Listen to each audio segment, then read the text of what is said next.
Welcome to the Peer Effect Postbag. I'm James Johnson, joined by Freddie Birley. We asked for your questions, and Freddie and I are going to tackle them together.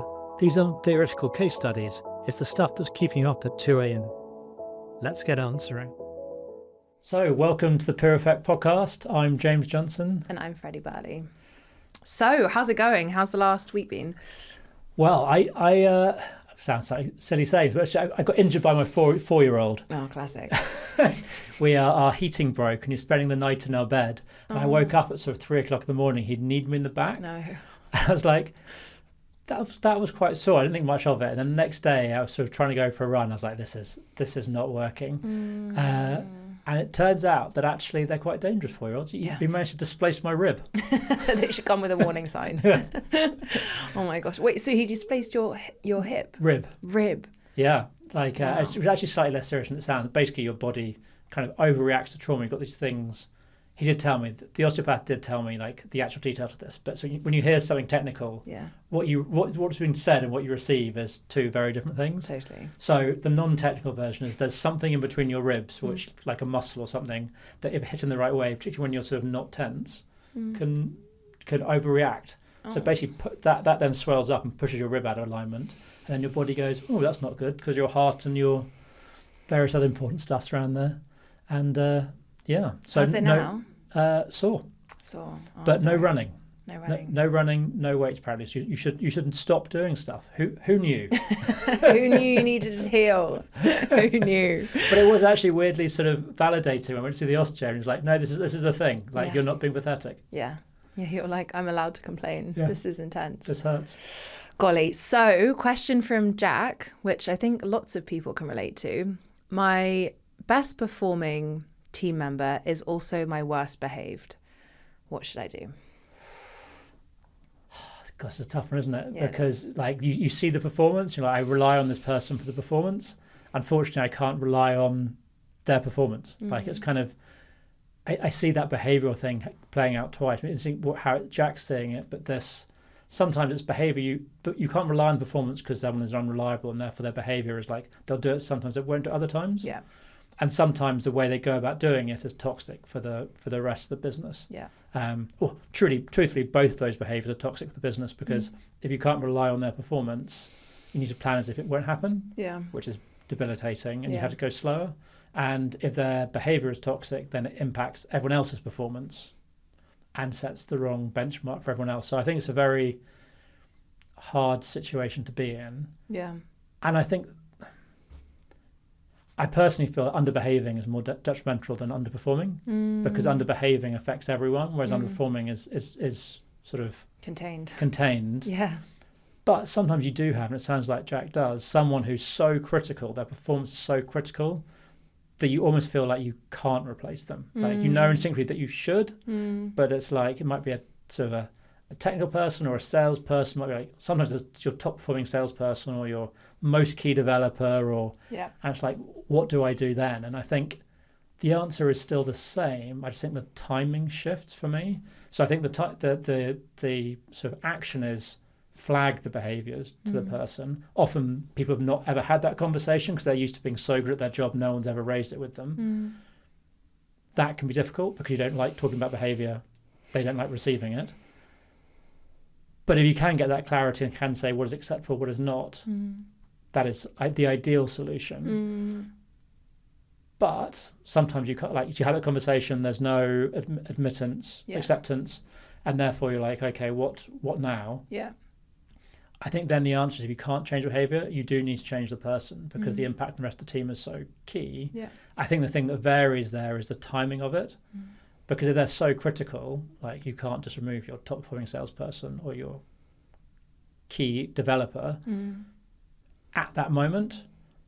But it is worth thinking like what you would need to do to be able to replace them if they don't do it. Yeah. And that may be in 3 months, that may be in 6 months, it may be in a year's time post your next raise, but I think making a decision on what that timeline is and having a plan is quite critical. Yeah. Otherwise, you're coming back to that same decision every time the behaviour flares. It's like, oh, I shouldn't accept this, but I am. Should I make a change? It's kind of like, I think it's about making that decision and going this is when I can make the change. If they won't change behaviour, and this is what I can do in the meantime. Yeah, 100%. And I think that also, that framing makes you feel so much more in control. When I've seen when people do accept bad behaviour that they see is impacting the team, it can also sometimes be a hit on their confidence because they feel a bit like they're in between a rock and a hard place where they're not either not directly talking about the behaviour because they're worried then that person will start underperforming and be both underperforming and a negative impact on the team, but actually framing it in that way of, okay, in this timeline, this is what I'm going to do because this is what the priorities are. And in the meantime, how do I frame this conversation in a way that will increase the likelihood of them hearing it? In your framing those conversations around talking about feedback or bad behavior as opposed to performance, how do you help your clients frame it? Yeah, so I would generally say we don't as business talk about behaviour because performance is a bit more subjective. Totally. So I suppose that's why I put some of my sort of no excuses framework, which is to give people language to have around behaviour, so that actually if everyone has the same language, then these conversations are a lot easier to have because it makes it clearer what you're trying to say, and people, you have the safe language to have it. Yeah. I think often even outside of work we're ill-equipped to have behavioural conversations because we're just not, it's not something we're ever trained to do. Totally. So I would say, one, be willing to have it, which I think most people are. Once they realise the consequence, they can really admit to themselves the consequence of that bad behaviour. Yeah. But I think then giving them very specific tools in terms of how to have that conversation, and making sure that everyone has the same language, access to the same language, I think makes a big difference. Yeah. Yeah, it's true. How about you? It's a tough one because, as you say, performance is often much more quantitative, and so when someone's underperforming, you can point at results, and so it makes it less personal. And as soon as you start talking about behaviours, it suddenly feels more subjective and more personal much quicker. And it can also feel like emotions get heightened faster. I think there's a classic framework of like, when you do X, the impact on people is Y. My hope for the future would be Z. And some people in and outside of work could also use the framework of, when you do X, I feel Y. And the impact is Z. And my hope for the future would be X, Y, and Z. But it depends on how extreme we're also talking. And also, it's really interesting because in my experience, I think the idea that person is irreplaceable, in my experience of managing lots of people through really challenging behavior in companies, is that the conclusion has always been, and then I found this amazing person. There's always this like, and then this incredible person so the story of this person is irreplaceable, I would really highly challenge that story in itself. And that's often I think of it more of an excuse and a way of procrastinating than a means of actual truth. And yes, that hiring them might not be your actual priority, but if it's actually the priority that's coming up in reality, then you kind of have to adapt to it sometimes too. And what I found in my experience too is when people do have those conversations and they name like, this is what I'm seeing, I would love, like, you're incredibly valued. Also, that's the other piece that people often forget in feedback is like, start with all of the things that human does really well and the ways in which they do contribute, and truthfully and specifically, so that they feel appreciated and seen for the value they do create. And alongside it being like, I would love this to be a long-term relationship. I would love us to grow together in this company. And for growth, we both have to be really honest about where we can improve. And these are opportunities I see for you to improve. So it's framed very much like, I trust you, I see you on the same page. And also my hope for the future would be that we continue growing. And growth requires challenge. It requires feedback. It requires like very open dialogue on both sides. So I think that kind of framing people often see and hear. I think what's also nice there is not to take that ownership of their change. So I think what you can control is say lay out the behaviours, be very honest, say what's working well, what's not. Yeah. But if they don't want to make the change, I don't think that's on you as the founder, in terms of there may be reasons to their behaviour. There may be trauma attached to their behaviour, there may be a whole range of things. And actually you can't change them as a person. You can merely lay out, I think, the facts as objectively and as kindly as you possibly can, without I'm going to rescue you. 100%. I'm going to change that, because that's not your job. So it's not like, oh, I'm going to pay for you to have therapy for 3 years, or I think you need to do this. It's like that, because that's just your opinion. But I think not going too far down that sort of ownership path. That's so true. And I think sometimes that can then become an even bigger, if you go down the ownership path, then it becomes a huge time sink on your energy and your headspace. Whereas laying out your expectations is completely in your control, and also empowering them to be like, I know that you can change your behavior if you'd like to, so the choice is kind of yours. There's a path in which you change and adapt and you get to grow, and these would be the benefits. There's a path in which you don't adapt, and then we're going to be having the same conversation in a month's time. And then if that continues, this could be the impact on the team, and that's in your hands. It's sort of like putting it across them as different paths. And what I found to be true is every time that you have that conversation in a grounded, balanced way, where also as a founder, you're not attached to them changing or not changing. You're like, my hope is this, but it's down to you to change or not change. There's something about people up level in their leadership and in their ability to kind of move through these people behavior, and is really complicated and hard. But actually, like when you break it down into outline your expectations, put it over to them. If they change, great. If they don't change, then you're going to have to make hard decisions, or actually they become much easier when you've had those conversations. So true.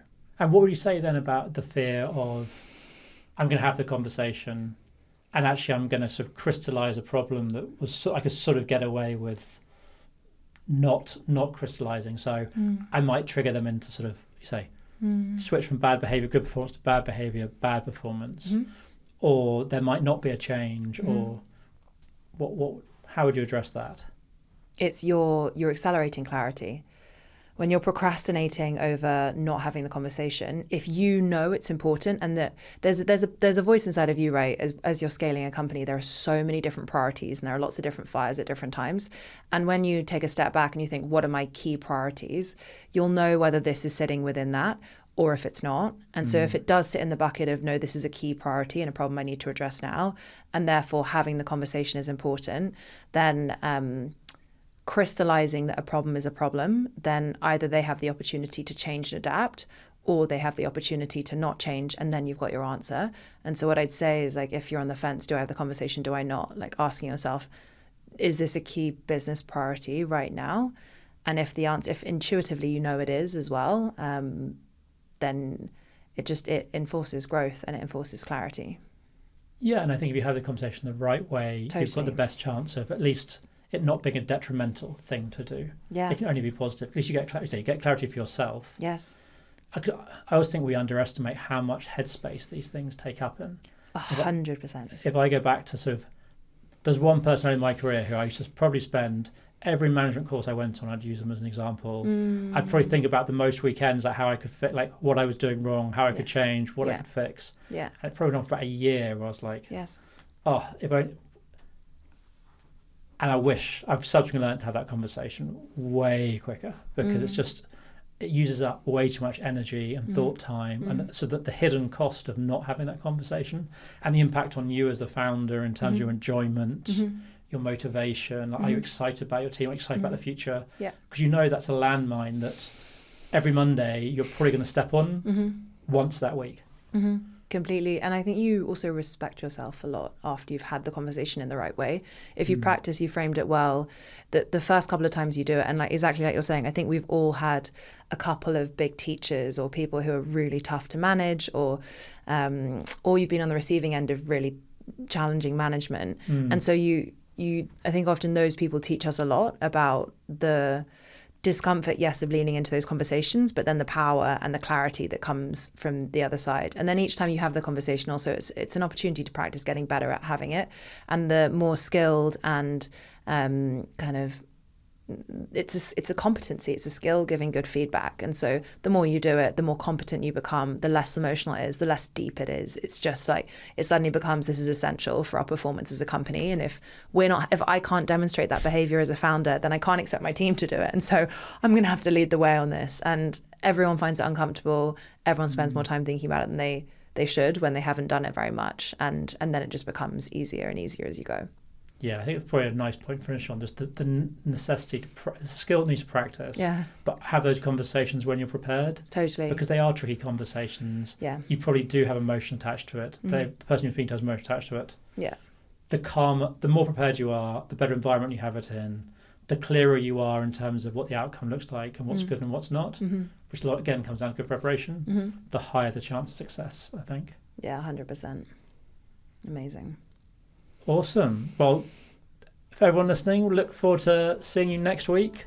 As ever, if any questions, reach out at hello@peer-effect.com or get in touch on LinkedIn. So happy scaling and see you next week.